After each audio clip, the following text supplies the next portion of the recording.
Welcome back to Take It and Run. This is the show for professionals who are done waiting and ready to move forward. I'm your host, Kristi Jencks, real estate agent, speaker, coach for Tom Ferry, and pretty much just an AI loving woman. I remember over 2 years ago, I got my first AI certification. That's kind of crazy to think, but I'm here with my brilliant co-host, Kelsey Dow. Hey guys, today's episode is a big game changer because our guest, Mike Renick, proves that it's never too late to level up with tech. Yes, you're going to love this. We are talking with Mike Renick today. He's nearly 70, but he's going with 70 already. He's a real estate agent in Florida who's not just dabbling in AI, but he's building systems that are going to absolutely blow your mind. Yeah, he's using AI in like real ways. Yeah, he makes some cute little characters for like social media and everything, but he's using it in real ways to save you time, show up for his people, and to stay fully human. So if you've ever said, I'm too old for this tech stuff, or I don't even know where to start, this is the episode for you. Welcome, Mike, to the show. I would love for you to introduce yourself to our audience. Tell them who you are, what you do, and how did you get into all of this real estate and AI? It's great to be here. Thank you. I want to announce in the pre-show, we didn't talk about this, but I am wearing a sweatshirt. I'm based out of Florida. It was 54 degrees last night. It's in the 60s today. This is my favorite. We don't get this opportunity in Florida. I haven't seen temperatures at night below upper 70s. So I didn't want you to think I underdressed. This is my favorite shirt I can put on. So that's why I'm wearing a sweatshirt this morning. Actually Love it. remote in Orlando. So I'm honored to be here. My name is Mike Renick. I started my career. I worked 31 years for General Motors. I was fortunate enough to retire with a full pension at 52. I had my 31 years in. Got into real estate. And when I was at General Motors, I was a global information officer. So I was a techie. I ran tech groups. I love that kind of stuff. The problem is, as you move up the ranks, you get to do less tech stuff and it's more in administrative kind of stuff. But I never lost that passion. So now, moving into real estate, we're based out of Sarasota, Florida, the West Coast, a little bit south of Tampa. And technology, we're facing a time right now that we'll never see again. We haven't seen before. This is bigger than when the internet started in terms of the things that we can do with AI. And one of the things I want to be clear on what I teach and what I'm very firm about is AI will not replace a real estate agent. It will free up time. Now, real estate agents may leave because they're not effectively using AI. And let me share what I mean by that. I have so much free time. Like when this podcast is over, I'm done for the day. Absolutely done for the day because everything is automated. So I'll get to go out. We're visiting Disney, and I'll get to go and have some fun with my friends and stuff. But the point is, AI will help us get to a wall. But from that wall on, building a relationship, that's up to the agent. This is going to free up the time so I can be on the phone. I can take someone to dinner. I met with a great client last night, dinner here in Orlando. We're going to meet with another one today. Whatever it is, it's building relationships. This frees up the time. Let me be really candid. It'll take away all your excuses for not making those phone calls because you'll have the time to do that. I love that. I love that too. So, what drew you to AI in the first place? Technology. Anytime we can do things more efficiently. In other words, Tom Ferry talks about the $10 an hour real estate work where we do the clerical stuff, all the things that are important to keep our businesses going forward. This takes all of that and automates it. So we post 8 new pieces of content 7 days a week, and I've got them posted out for the next 2, 3, 4 weeks, depending whether it's a blog or the videos. I don't even get to star in the videos. It's AI Mike. He's kind of taken over. And I heard a rumor that he may appear here today. I didn't know he was going to follow me on the podcast. It's rare that they allow me in front of a microphone and camera. So this is a great treat. But what it does, it allows us to take away the things that you still have to do it. You've got to appear on social media. You need the email newsletters. You need to do those kind of things. But it frees up the time so that I can spend it doing that.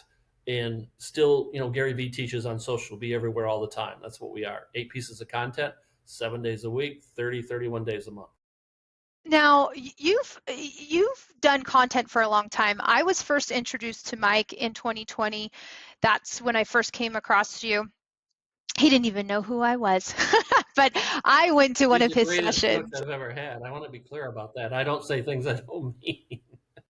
I went to your session in 2020 at a Tom Ferry event, and you were talking about automation and AI at that point, and it was not even close to where it is now. So I know you've been doing this for a long time, and working with a lot of agents. I hear people say, I've been successful without AI. Why should I bother?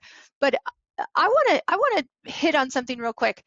You were doing video before, and we'll talk about AI Mike later, but you were doing video before. You were doing content. You were testing out emails and all of these different things. So how much time have you truly freed up? Because you said this gives you time to dive into relationships or go to Disney and be with your friends. But just even in the past year, what does that look like for you? So to create a video, I would find interesting things in the local newspapers online. And so I'd learn about the thing, and then I would write the script. And I'm not a very good script writer, so that would take a long time. And we would go out and we would film it, and we'd do all the editing and stuff like that. Minimum 4 hours, 4 to 5 hours per video. Now we're doing 4 videos a day right now. So what we have is through AI, I've developed an automation where I take the web address and I put it into my program, and out pops the video with AI Mike.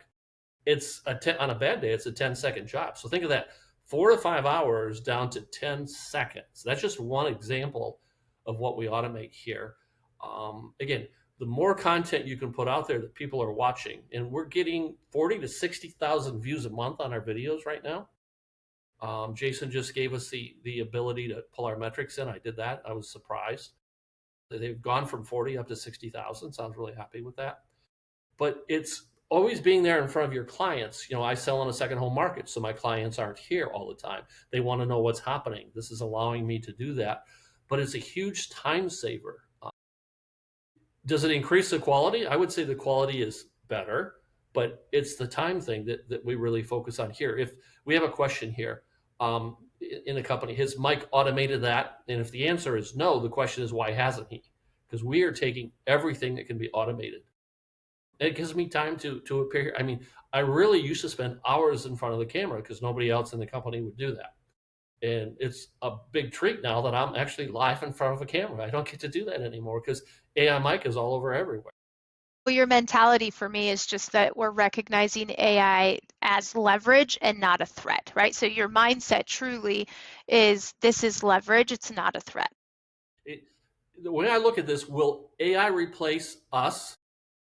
The answer is no, but the us's that use AI may very well replace us.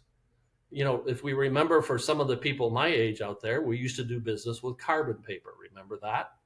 The millennials won't understand what that is, and that's not a dig at millennials because I used to hire tons of them. But everything is so automated. We don't even do paper contracts anymore. Everything is e-signing and stuff. So you look at where technology has come. You have to embrace this. You have to get started. Is it too late? Absolutely not. I'm going to hold a live seminar next week talking about that, where I actually co-host with AI. We're going to be live with AI, and we're going to discuss that kind of thing. But it's taking this thing and allowing us to do more with a whole lot less. That's the whole key. Somebody once said we'll never use the internet. The internet will replace us. Well, I think we're all employed today, right? And we're all using the internet. This podcast wouldn't be, I'm in Orlando. You guys are way out on the West Coast. We're never in the same city together. So without that technology, the internet technology, see where it's taking us? AI is going to take us much faster, much deeper, much quicker. I love that. So I think that puts us into a perfect segue. Can you tell me, what are your top 3 ways that you're using AI right now? So let's get into the how of it. How are you using AI in your business? So, I like it when someone says, Mike, what is AI driven in terms of your business? And I can never answer that because AI is thread through my whole business now. There's nothing that we do. You take a web address of an article, we put it in the program, and out pops AI Mike with the video. My newsletter, we take that. That's all created by AI now. Our blogging, we do. Kristi, I lied to you the other day. I said I was down to 4. That didn't last. I'm back to 8 blogs a day right now. It's all created by AI. It's my personality. I got 4 done so fast, I'm thinking, I got time for 4 more. I want you to talk about that real quick, because you're doing different segments for your audience. So when I look at a blog, so the whole series with blog, SEO is going out. It's not gone, but search engine optimization It's either called AEO or GEO. It's what it really means is the blogs. People are going to ChatGPT and they're not saying, I want a Longboat Key real estate agent. They're saying, I'd like an agent that focuses on waterfront properties that may be island based around Longboat Key. Who would you recommend? And that's called long tail keywords. Jason Pantana teaches that all the time. And so we write blogs so that it answers that question. Well, how do we know what blogs to write? Well, I'm using AI. We're taught to go to Answer the Public. That's not good enough for me. I go to 5 places with my automation. We look at what people are asking questions on, and then we select. So my automation writes the title, I approve them. It writes the content, I approve them. Creates the images, I approve it. And then when the blog actually hits, so it's addressing the question. So when someone's out on AI, whether it's ChatGPT, it's on Grok, it's on Claude, Perplexity, wherever, there's a higher probability that my blog is going to be used to answer the question. And where we've taken it even further, my blogs now, when it's live, if it has the word like Sarasota, it's hyperlinked back to my webpage. If it has market, it's hyperlinked back to my webpage. So it allows the person reading the blog to click on it and learn more about who Team Renick is. And the thing I'm most proud of course, that wasn't good enough for us. I now have an automation that I have 137, I got a lot more to load, but I have 137 testimonials I've loaded into my automation. It goes through and it reads the blog before it goes to print, and it picks the 2 most appropriate testimonials and embeds it inside of it. So again, not only are they learning the answer to their question, they're learning more why Mike or Eric or Team Renick might be the right agency for them to call on that kind of stuff. And to do a blog from start to finish on a bad day might take 3 minutes. And we do them simultaneously, so it doesn't take 6 minutes to do 2 blogs and 9 minutes to do 3. And we publish this on our blog website, but then we backlink it. So we publish it on Facebook, we publish it on Google, we publish it on LinkedIn and on X. So those now have backlinks, which is good for AEO, backlinks to our blog website. And what is AEO for our audience who might not know what that means? And you don't have to memorize this stuff. I'm a geek. That's why I can do this. It's answer engine optimization instead of search engine. And the GEO is generative engine optimization. But all it means is people are now going, the first lead I got came from Grok. I got so excited. I'm talking to the prospective buyer. He got so excited. He pulled over to the side of the road so he could send me screenshots of what he asked Grok when they referred to us. It's geeking out, but it's really, really cool stuff. And this is where we have to be. This is where our clients are going. And we need to be where they are. We need to be found. The clients set the rules, right? They get to decide where they search, not me. They get to pick that. My job is to make sure we're found when they go there. So you mentioned the blog. You've mentioned several automations and workflows, but Kelsey said, and I interrupted, I apologize. The 3, so you shared blogs. Give us 2 more examples of ways that, AI is impacting your business and your quality of life even. Well, I think the newsletters, and I'll go back into some of the sub processes because they're all intertwined. When you post something on social media, and I used to use ChatGPT, and it would go out and it would give me verbiage and stuff like that. But my process now is it goes out and it checks what's trending today on TikTok, what's trending on YouTube, what's trending on LinkedIn, all across the channels, and it writes for my one video. It writes the content, the emojis, the call to actions are different across every platform. So when we post, we're posting with what's hot because next week that video would have gotten different responses than it does this week. So we go really deep into trying to maximize everything because when you can automate something, it takes all the manual work out of it, I guess is the way to say it. I guess I would argue now that it makes a higher quality output because it's doing the right kind of stuff. So I want to break this down because I've been quietly testing this for Mike. I'm sure he'd want me to ramp it up even more, but I am doing it daily. In this program, I can watch what you post and don't post. I do that every day. I check. Oh, I love the ability to stalk people. He's my accountability partner with it. But so let me break this down. We've been taught, right, that we should be everywhere. So Mike's saying be everywhere. So that means, TikTok, LinkedIn, YouTube, X, right, all the places, Instagram, Facebook. And he's written his program that he takes one piece of content and I've done this before, I post the same piece of content across all of them, because I'm like, well, heck, I can, if I'm going to get the content out, I might as well put it all there. But it lands different on Facebook than it does on TikTok. And so his program that he's written actually changes. So the video stays the same, but it changes the caption.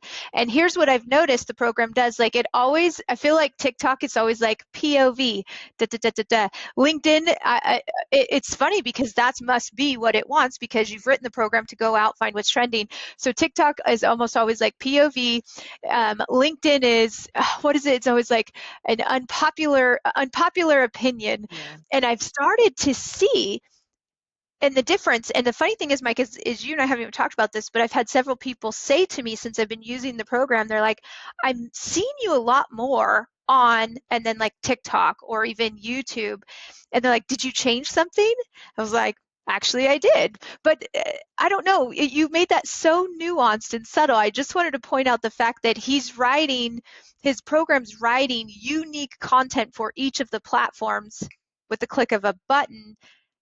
And of course, you've already talked about, maybe this is a good time for AI Mike to make an appearance, but you said, yeah, tell us, I'm going to pull it up. I'm going to pull up AI Mike so that if you're watching this on YouTube or somewhere you can see it, but tell us about this whole evolution of AI Mike while I pull it up. So when we started, I didn't realize it was going to become this big, but AI Mike is my avatar, created through HeyGen with the voice being brought in through 11 Labs. That's more geeky kind of stuff. But AI Mike goes out there and he now shares, we load the script. So he now shares what's going on in the area instead of myself actually appearing on camera. And AI Mike is becoming kind of famous. There's how many AI Mikes are there?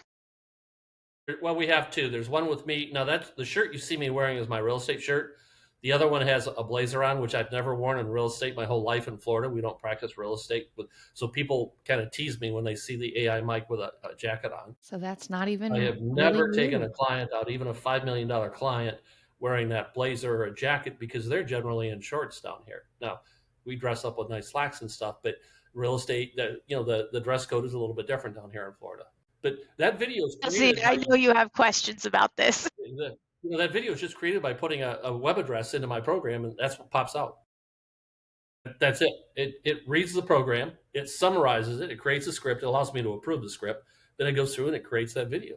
All done. So how do you keep your voice in that? Like, I've heard listeners tell me, oh, I can't use it because it just doesn't sound like me. The output is, it's, Kelsey, we've dealt with this early on when we were working with ChatGPT. We're like, yeah, that does not sound like Kristi. That does not sound like us. So how do you keep your voice coming through? And if you want to even get to the technical part, I encourage you to share literally how your voice is being used and your image and likeness. But how do you make sure it still sounds very much like you when it's AIs, going out, researching, finding what's trending, coming back, writing it? I know you approve it, but tell us about that. So we use two programs. HeyGen is a big one. You can create the AI Mike, the avatar. You can also create the voice clone, but it's not known for a strong voice clone. So it has the ability, you move over to 11 Labs, which is another piece of software. And the way I created the voice clone, 11 Labs is world class. Instead of standing in front of a microphone for minutes or 30 minutes or an hour or whatever, verbalizing things, just talking, it allows you to upload. So every 30 days, I do a market update. So I kept loading, I think we loaded 18 months worth of videos. And it cloned my voice from there. And folks that know me say it's very realistic. So my program says, HeyGen, give me the avatar. It says, HeyGen, then go to 11 Labs and bring in the voice for Mike. And we load the script. And that's not really a true statement because the program loads the script now. We no longer do that. But it's all automated. So what pops out is something that folks that know me anyway say that does sound like me. Now, I'm super curious because I've tested some different avatars. I'm a little on the fence for myself if I am going to create a whole series with an avatar, or if I'm always going to show up as real Kristi and not robot Kristi.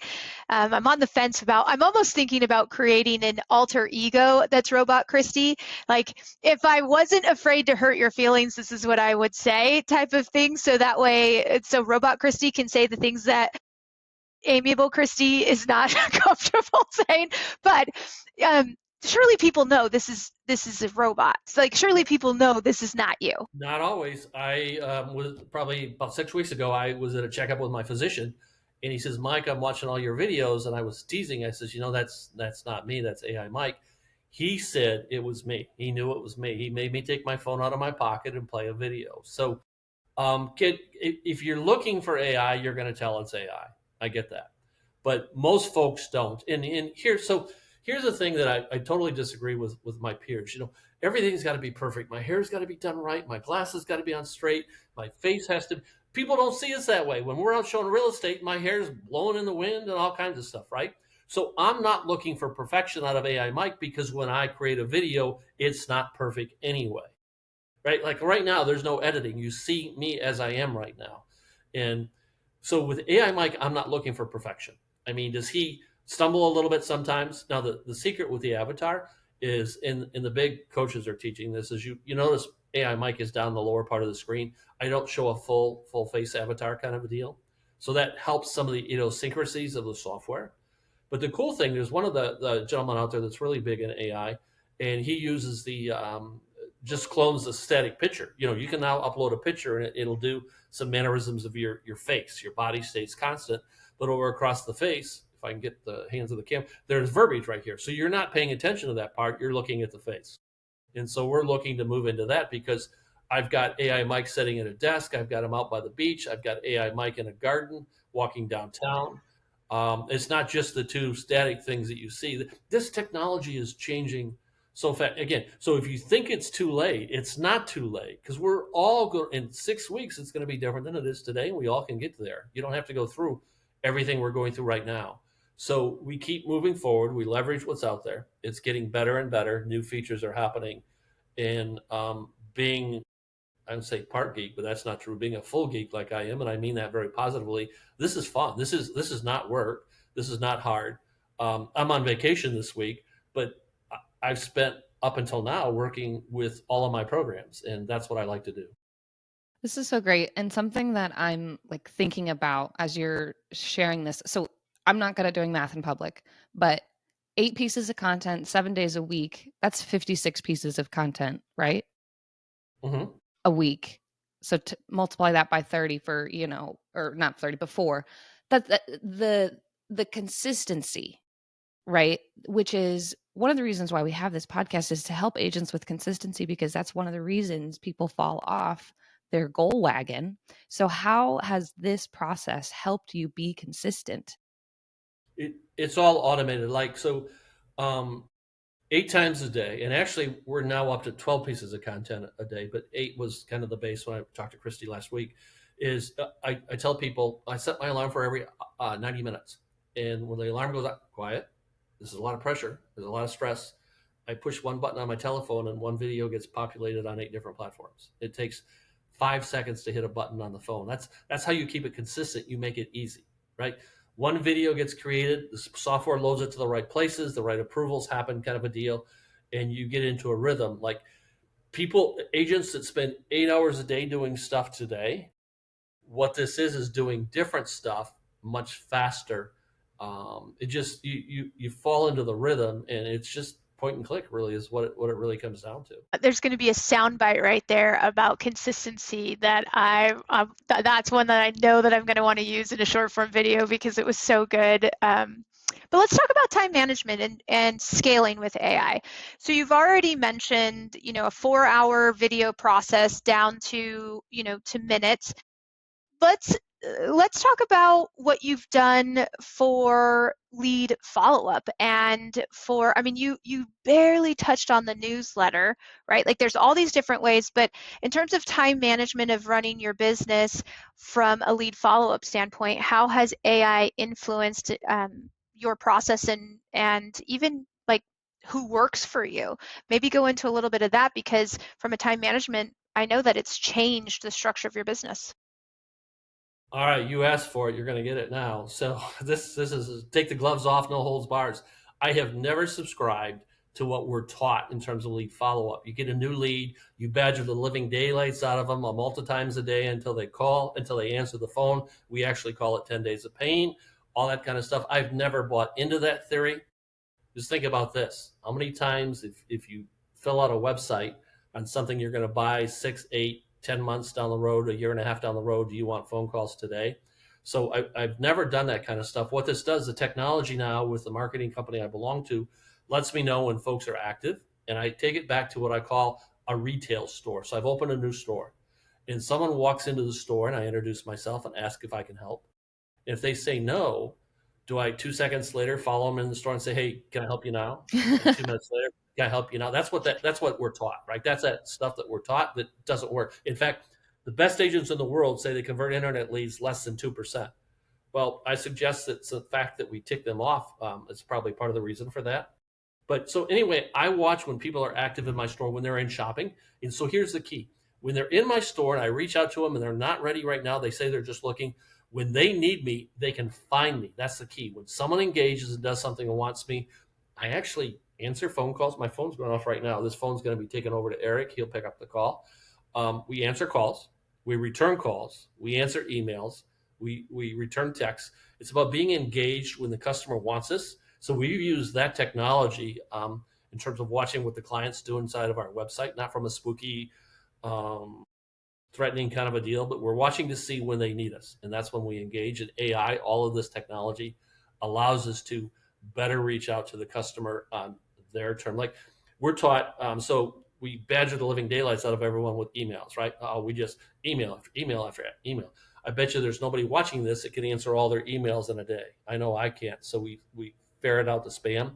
So what I do when someone comes into my website, it's an internet lead, they know I sell real estate. They filled out my form and they're starting to get listings automatically. So do I send them all these emails, hire me, hire me, hire me? Well, no. The average lead that comes in from the internet is about 18 months away from purchase or sale. So I started a process that ChatGPT helped me write 2 years ago, actually, probably time to update it, where I asked ChatGPT to define 75 pinch points why clients don't like working with real estate agents. And then for each one of those, we have an email crafted that talks about how that won't happen with Team Renick, what we put in place to make sure it doesn't happen. And it goes out every 6 days. So that's the only calendar-based email that I send out, so that trying to keep them warmed up so that they, even if they read just some of them, they see that Mike doesn't behave the way some of these others. And I love it when I get a phone call that says, Mike, I hate working with realtors. And my response is, I get it. Think of my day. I work with them all day long. So it's showing them that we want to be different. I like the fact we own our own brokerage. I'm not under national rules based out of some part of the country I don't live in. And we can do what's right on the spot. Like, I'm going to deviate for a second. When you put a microphone in front of me years ago, Jason Pantanis says, never give it back. And I learned that really well. So when you're interacting with clients, you interact on their terms, not your terms. On an organizational chart, we report to them. I'm here to service them, not the other way around. And too often, I think we forget that kind of stuff. And I think we've built this company and this team successfully based on those business premises. And then AI just lets us take the clerical stuff out of here. With AI, could I badger people faster, more often? Could I do them 100 times a day? I could, but it doesn't make any sense. So it's the whole balance kind of thing. Do you know, and it's okay if you don't, but do you know, you mentioned the metric, like the best agents in the world convert 2% of online leads. Do you know your conversion rate for online leads with this new process you have? So thank you for asking that, because that's another thing. The gloves are coming off. So how do you measure conversion rate? I bought a lead 3 years ago that's going to close next week. Mm-hmm. And the lead that came in today is going to close in 2 years. Mm-hmm. But 10 leads that came in yesterday will never close. So when someone's talking about a conversion rate or ROI, here's the message I'm hearing. Mike, I have no clue how to measure those things, because we don't. There's, I did I closed $1 million deal, tomorrow, but I bought the lead 4 years ago. So I don't believe in any of that kind of stuff. I look at revenue coming into the company. I look at paying all the bills. We have 2 co-owners. I look at paying the salaries, paying income taxes, paying all that. And then I have a target chunk of money I want to put in the bank as profit at the end of the year.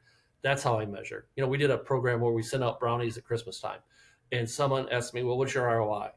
What do you mean, what's my ROI on brownies? If you want to take the time, I want you to be my competitor. You take the time to figure that out, and I'm going to go sell real estate. It's the whole package, right? It's the whole package that comes together. And I learned this by being a business executive, General Motors. You've got to measure your team on the right things. If you're measuring them on the wrong things, you're going to get behavior you don't like. And I saw that far too many times inside of General Motors. Remember, they almost went bankrupt in the 80s. So you've got to be doing the right kind of things. And we brought that mentality to real estate. Coming back to AI, it allows me to strengthen and focus even stronger on the right business principles. So what's a good, for our listeners, what's a good practical first step? What's a habit that they could steal from you, based on what on this topic was time management and scaling with AI? What's a habit they could steal from you this week? Don't do anything without talking to ChatGPT. And here's what I mean by that. Let's say you haven't started with AI. You're totally overwhelmed. You're not sure where to turn. Pick up the phone. You can talk to ChatGPT on your phone verbally, or go on your laptop. You can talk, or you can type in and say, I am clueless. Help me. I need your help. You'll be amazed at the steps they'll start giving you on what you can do, what to focus on. It's about a journey. Every day, take a little bit further, move a little bit further on that journey. And ultimately, you're going to start encompassing things. You're not going to come in, you're not going to create an AI avatar that produces a video in 3 seconds on your first day. If you are, I got a job for you. Give me a call. I can put you to work really fast if you can go from 0 to that in a minute. But go slow and start to learn, encompass. Think about what you use the internet for today and how you're traveled along that. It's the same thing for AI. Go slowly, but don't be afraid to say, I don't understand, and ask the AI for help. And if they give you something you don't understand, and say, I still don't get it. And everything AI has taught me, everything I do. I watch a lot of stuff on YouTube, and I watch AI perform on YouTube, and then I ask, my best friends are ChatGPT, Claude, Grok, Perplexity, things like that. It shows I truly am a geek and don't have a real life, but we still sell a lot of real estate, so something's going right here. That's great. Well, and I'll just say this for him, Kelsey, real quick, is one thing that he's doing even inside of his community is he's actually teaching his neighbors how to use AI in really practical ways. So he's giving back to the community and teaching them what they can do at his place of residence. That's great. I love The that. interesting thing is I'll get a call and they'll say, Mike, you did a video on that new restaurant opening up on Longboat Key. Can you tell me about it? And I got to look at Eric because he runs this whole process and say, what restaurant did AI Mike talk about last week? Because I'm not even involved in the process. I live in a complex association called C Place, and I didn't realize that AI Mike was going out there and summarizing the activities for the weeks before. I had no idea that he was doing that kind of stuff. That's so But fun. that's my farm area. We're taught to farm an area. I do 95% of the business here. So it's working. Things Tom Ferry taught us over the past 12 years. It works. But that's just another thing. AI Mike is communicating to our folks that don't live here in the summertime, right? Second home market. So it's more technology continuing to evolve, continuing to do what our clients want us to do. I mean, during the hurricane, we had 2 hurricanes direct hit last year. In 2 weeks, 2 hurricanes, devastating. We did all kinds of videos. I was a board president, so I was leading the efforts to put C Place back together. And we did videos at least once a day and sometimes twice a day. I'd have the insurance broker, I'd have the contractor, I'd have the general manager, I'd have board members, and we kept communicating back to the owners what the heck's going on, because our property, we took a direct hit, and we're a Gulf front community, so there was significant damage. We spent in the first 2 weeks over $1 million just starting to put C Place back together. AI helped us because we could get those videos out a lot faster. We could process them faster. We could send them out through our channels.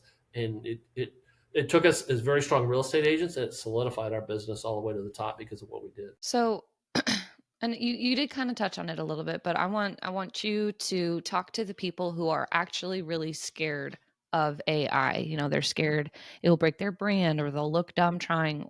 What would you say to them besides don't be scared? It's like the agent that's afraid to get in front of a camera to form a video, right? You just got to do it. I used to cheat. I was part of a national brokerage at one point. Ultimately, I needed to be back on my own, but I had my own satellite office under that brokerage. And some of the young agents would come out and they'd want to spend a day learning from myself and from Eric. And the word got out, so it stopped very quickly. But when an agent came out, they were not allowed to leave until they created their first video. I made them create their first video. And so that lasted until everyone knew what was going to happen. So no one wanted to come out anymore. But you've just got to do it. You go out to ChatGPT and say, I'm a newbie. I don't understand. Are you here to? And we're going to talk about this. I've got a series coming up. No cost. It's all free. We're not selling anything, but it's going to walk us through from the beginning, from folks that are afraid to how do we get so we can leverage this. We're gonna talk about this AI our friend. Are they out to get us? Are they going to replace me? That's not the intention of this technology, not at all. But we will be, like I said before, we will be replaced by people who leverage AI if we don't leverage it, because we won't be able to keep up. We can't. Yeah, I love what you're saying. You don't necessarily have to be perfect, right? You're putting in the practice. You just need to be brave. And I appreciate that you're showing. This is one thing that we just celebrated 10 years, Kelsey and I, together, working together, which is, incredible. And one of the things that we were talking about, and you do this so well, is just being curious, right? I feel, Mike, like your advantage is that you're showing that it's just curiosity. It's not age, it's not experience, it's just you are remaining curious, and that's giving you the real edge. Mm-hmm. Here's something I haven't shared. We talked about how my programs go out and they find out what's trending, and they write the captions and emojis and all that. I'm going to write a workflow that goes out and audits that workflow. How do I know it's going to the right places? ChatGPT said this is where you go to find out it was trending, but I'm going to write another workflow transparent from that one to audit that one. My SERP AI is what I use. It's a Google derivative. Is that really the right thing? Is there a better thing? Can I go to two places and find out what's trending and put them together through a technology kind of a deal? So it's always about, when you hit a button and you can, let's say, do C kind of work, A, B, C, D, E. But if you can hit a button and for no extra effort do A work or A plus work, that's where I want to take all this kind of stuff. And I'm never happy because someone says this works today. Maybe in 6 weeks it won't. So we audit what we do. We change things. We make improvements to everything. So talk about an AI experiment, because I know you do them. I'm sure you're thinking about 'em. I'm sure you dream about them, and you have a dream journal about your AI ideas. But what's an AI experiment that didn't go perfectly, and like what did you learn from something that didn't work out? I'm not sure any of them went perfectly. In fact, when I'm writing code, and Eric is the business partner, and I'm having some very pointed conversations because I have Claude and ChatGPT up, and they both have to agree on stuff. And so we come to a consensus that this is the next step. And I put it into my program. I use N8N, and it blows up. It doesn't work. And so we have some very colorful conversations with the AIs in terms of what do we got to do to get this right. But we have some fun back and forth, and sometimes we use some 4-letter words, and they use it back with me, and I like that. It's kind of cool, the conversations. I wouldn't print this stuff publicly, but we've got a pretty interesting relationship. But to directly answer your question, nothing in the beginning will go smooth. When I teach someone when they do their avatar, I promise you won't like the first one. Nobody has liked the first one. Kristi, you shared that with me before in a coaching session. I didn't like my first one. That's okay. Look at what you don't like and then perfect it by doing your second one. So when I teach someone, I tell them, you're going to do two. I promise you won't like the first one. So it's about taking and learning, but don't expect perfection. If you're looking for perfection, those are the real estate agents today that won't create a video. I was taught in 2016 to create a video, and we never stopped. And this is 2025, right? 9 years, it's going to be 10 years pretty soon. So it's just get started. Understand you're going to make mistakes. There's going to be frustrating days. Walk away from something when it doesn't work and come back an hour later or a day later. But don't give up and reach out for help. There's all kinds of folks willing to help for free and will help with your journey as you start to slowly embrace this technology that you will have to embrace at some point. Yeah. So, okay, I want to ask you, what should people pay for? So we're going to we're wrapping this up. There's so much out there. There's so many shiny objects. New AI tools are popping up every single day. I'd love for you to synthesize, like in your tool belt, what are your, most important tools? What should you pay for? And, how do you evaluate that if this is something you're going to bring into your toolbox or that's a distraction? I don't pay for anything in the beginning until it proves itself. A long time ago, ChatGPT came out with something that was like $200 a month. Don't even remember the name of it, but that's a big nut to crack. I'm not willing to pay that until it proves its worth. It kind of petered out and it didn't prove its worth. But yet today for Claude, I am paying the $200 because it's bringing value. But to start out, I would recommend for the $20 for a month for ChatGPT, because it'll allow you to do some things that the base won't allow you to do. I pay for HeyGen, which is kind of expensive, but that creates the avatar. And 11 Labs, which is pretty inexpensive, creates the audio part of the avatar. Those are your bases to start. If you're going to do some video editing, there's some free video editors out there. We actually use CapCut. I know we pay for that. Most of these are annual payments, so I don't know off the top of my head what I'm paying. I do know what the bogey is at the bottom line at the end of the year for the net income for the company. That's a target that we measure ourselves very strongly on. And these things all play, but don't just start spending a whole lot of money. Like things I used to do all the time that we would use their stuff, I'm not doing anymore. I'm going through every month and I'm slashing them. AI is allowing me to do something for free or do something much less expensive and do it much better, actually. So don't get enamored in all the latest things out there that you have to pay. Get involved in YouTube. Watch some of the YouTube videos. Watch what people are using out there, and follow some of the channels that you like. And we all have different levels of experience, so you're going to find the channel that's right for you. And just move forward and start watching and experimenting with what they do. I like to see something on YouTube where they're writing a program for N8N. I actually am sitting at my laptop watching it, and I'll duplicate what they do. And if I can't get it right, I back up the YouTube video and I come back at it again. So most people are writing emails to their database. What, in your opinion, and in the lens that we just looked through, what's next for them? What should they do for the next 30 days to level up? They should, in terms of you broke up a little bit, Kelsey, in terms of emails. Yeah, so I'm just saying that like most people right now who aren't using AI, or maybe they are a little bit, but just for like idea creation, they're just writing emails. What's next for them? What's the next, what would you suggest their next 30 days look like to level up? Go out to ChatGPT and ask, what should I do? Say, here's what I'm currently doing. Seriously, and ask ChatGPT. I do nothing. I teach my team now, no original thinking, none whatsoever. It's go to the AI first, and then original thinking comes in. But start from, let's say you've got to travel a half a mile to get to where you want to go in a process. AI can take you a quarter of the mile before you start, and then your last quarter is much more effective. So like this podcast that's coming out where we're going to do some different things. I'm actually going to interview AI every week live, and nobody's doing that kind of thing. You know where that got that born? It was the middle of the night. I couldn't sleep. I grabbed my phone. I started talking to ChatGPT. Told you I have a boring life. And I asked it, what can we do that no one else is doing? I said, I want to make you famous. Like when I buy my lottery tickets at the drugstore, I try to tell them I want to make them famous. They're not cooperating because I haven't hit yet. But with ChatGPT, we came up with this podcast where I'm going to co-host with ChatGPT once a week, maybe twice a week down the road. And we're going to talk about things like, for example, our first podcast, which will be next Thursday night live all across social, is it too late? Because a lot of people are worried about that right now. And ChatGPT is going to share their opinion. I'm going to share mine because I'm using ChatGPT because we can verbalize together. So we will be talking with ChatGPT. And I don't know if it's a he or she. My voice is a he on it, so I always refer to it. But it will be sharing its thoughts. I'll be sharing my thoughts. And the whole thing is we're going to be maybe confrontational. We might be provocative. But most importantly, we're going to be educational in terms of what we do here. And we're going to help folks answer the questions. And the biggest thing is it's not too late.